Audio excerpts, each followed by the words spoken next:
said an idea that's related to our time. There was an individual, a Tana, that his name was Matya ben Charash. He had a yeshiva in Rome, not where the establishment was, and to the point where he was a big teacher of the Torah. That it said tzedek tirdof, go after Rome to learn Torah from Matya ben Charash. Matya ben Charash had a quote. Matya ben Charash haya omer hu haya omer. The person says hu haya omer. That means that was his ongoing, that was his theme. That was his message. And his message was regarding the pasuk. It says in Yechazkel, that means that you're going to grow big and strong. You're going to grow with multiply, and you're going to grow large, and you're going to grow big. And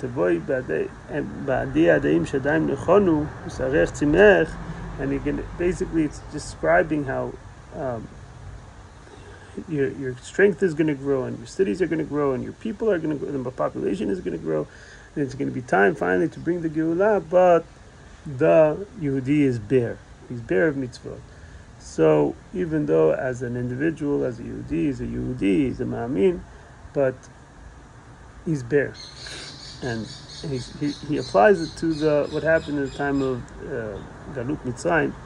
At the time of Galut Mitzrayim, the Yehudim suffered a tremendous amount. They suffered regarding their children, because the Zerah, parents are willing to take anything, but don't touch my children. And the Mitzrim did exactly the opposite. They first thing they did was they touched their children. They killed them, they slaughtered them, they threw them in the Nile. And the Yehudi had his emunah, he had his tremendous amount of faith, that despite that he's reading the map of the scene, but he knows from the emunah, he knows from Moshe Rabbeinu that there's a point that Mashiach that the Geulah is going to come, HaKadosh Baruch Hu is going to take them out. And he believes in it. But yet, at the Rum area, one doesn't have the mitzvah that you could let the Geulah manifest itself through. And that's what Matya ben Charash is saying. He says, at the Rum area, and therefore, what did he do? What did HaKadosh Baruch Hu do? He gave them two mitzvot of dam, related to dam, like it says, processed it to the mayich, and that is the dam of brit and the dam of milah.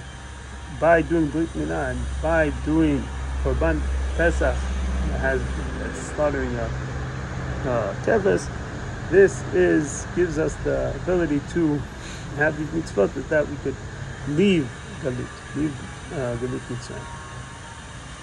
This is a beautiful idea, and we find that Rashi brings this pasuk, this explanation regarding explaining what is the reason they had to bring the keves 4 days before, on the 10th of Nisan, even though that was only going to be used on the 14th of Nisan. That was never done in generations prior. And Rashi says this from Matya ben Charash. He quotes him by name, which is unusual. And then he also adds the opposing opinion, but not as an opposition, but just completing the thought and saying that Shayu Shetufim Be'edidim, they were flooded with Edidim, the Yehudim, and therefore they had to, and that's it. And he says, therefore it says Mishchu Kru, that you have to refrain from the Avodat Edidim, and you have to take Korban Pesach. But he doesn't really give us, it seems like he's almost misquoting the Mechilta, which is the source of this. And rather, so you could say like this, Rashi's explanation is telling you, is saying like this. First, he's telling you, remember the theme of Matya ben Charash. Matya ben Charash's theme is, like we said earlier, that he is seeking out the Yehudi. He's sitting in Rome, where it's not a place that's connected to the Yahadut whatsoever. It's not a place that's conducive.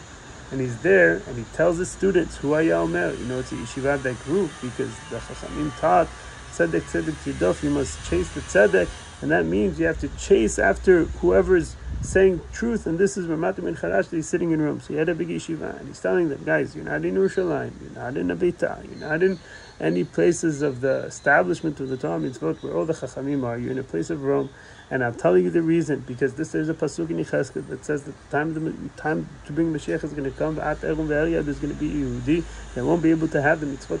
He's going to be bare. And to avoid this, Kadosh Baruch Hu gave them 2 mitzvot.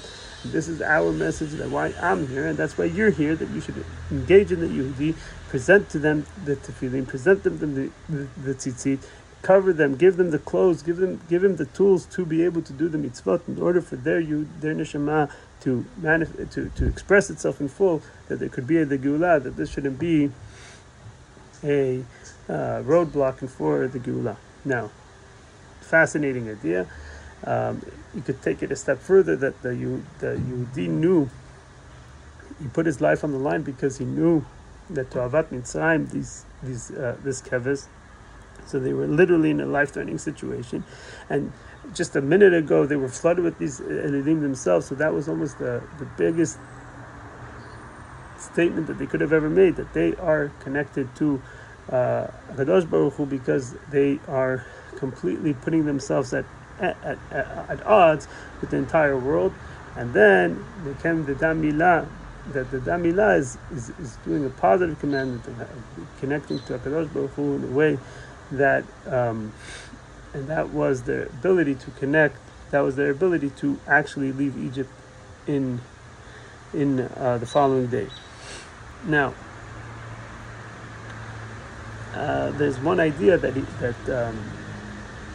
the previous Rebbe said, you should give a piece of your bread to the hungry one. You should bring poor people to your house. When you see a poor man, when you see a bare person with no clothes, give him clothes. And you should not put a blind eye to your own flesh and blood. And this is the message for all of us, that we should follow Matya ben Charash's life statement, that if you see a poor person, if you see a person that's bare of Torah mitzvot, this is not choice. One must engage and give them and show them and make sure that they have the tefillin to put on, the tzitzit to wrap themselves in. Shabbat shalom.